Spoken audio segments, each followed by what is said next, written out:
Halo, selamat datang kembali. Hari ini kita punya satu bahan yang menarik banget.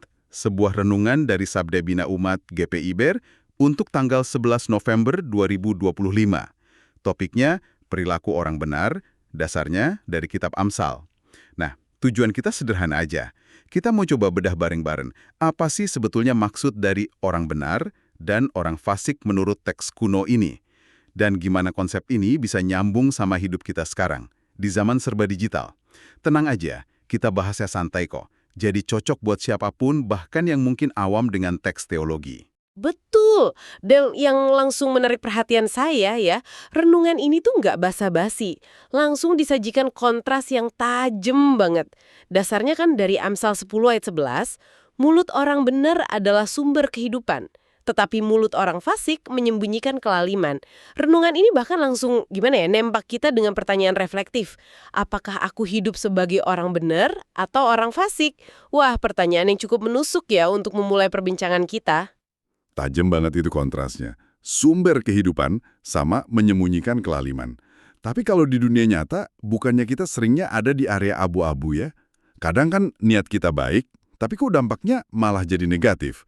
Nah, gimana sumber ini bantu kita mengenali kapan kata-kata kita yang mungkin niatnya baik, malah condong ke arah kelaliman itu? Pertanyaan bagus banget. Renungan ini ngajak kita lihat ke akarnya, yaitu niat.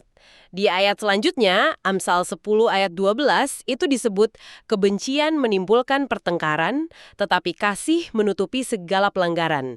Jadi, ini bukan cuma soal kata-kata yang keluar, tapi apa yang mendorongnya. Perilaku fasik itu akarnya dari kebencian. Tujuannya ya memicu konflik, cari-cari masalah. Sebaliknya, perilaku orang benar itu dasarnya kasih. Tujuannya meredakan, membangun. Bahkan waktu lagi menghadapi kesalahan orang lain. Jadi filternya di situ sih, apakah dasarnya benci atau kasih? Oke. Saya suka poin soal niat di balik kata-kata itu. Tapi kayaknya renungan ini juga menekankan kalau niat baik aja nggak cukup kan? Harus ada proses berpikir dulu, semacam filter kebijaksanaan sebelum kita ngomong atau bertindak. Betul. Tepat sekali. Niat baik tanpa hikmat bisa jadi bencana. Renungan ini menyoroti bahwa orang benar akan memakai akal pikirannya untuk melihat dan menilai secara bijak. Ini pas banget sama Amsal 10 ayat 13. Di bibir orang berpengertian terdapat hikmat. Artinya, ada jeda untuk mikir, nimbang sebelum kata-kata itu keluar. Nggak asal bicara atau reaktif. Nah, disinilah relevansinya dengan zaman sekarang jadi terasa banget. Bicara soal reaktif, dunia digital kan juaranya. Dan disitulah letak tantangan terbesarnya. Renungan ini secara eksplisit nyebutkin pentingnya jadi bijak itu bukan cuma saat tatap muka, tapi juga di dunia digital. Yang menarik, di dunia digital setiap like atau share itu kan sebuah ucapan publik ya kan? Jadi tantangan dari Amsal ini bukan lagi cuma soal mulut kita, tapi juga soal jempol kita. Jempol kita bisa jadi sumber kehidupan yang menguatkan konten positif, atau sebaliknya, menyembunyikan kelaliman. Misalnya dengan ikut menyebar kebencian secara pasif, bahkan tanpa ngetik sepatah kata pun.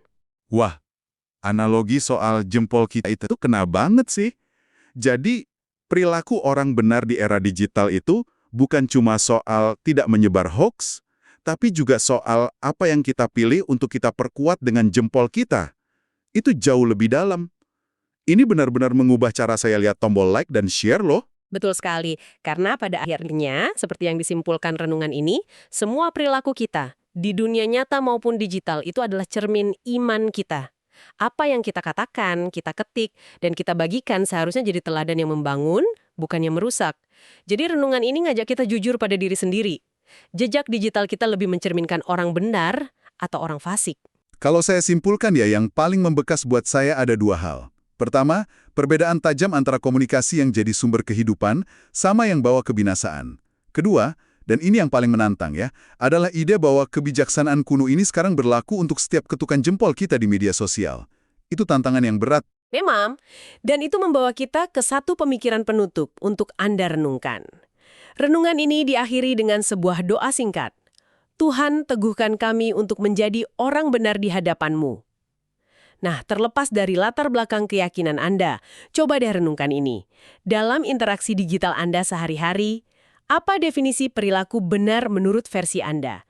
Dan apa yang benar-benar mendorong Anda untuk mewujudkan itu di balik layar gawai Anda?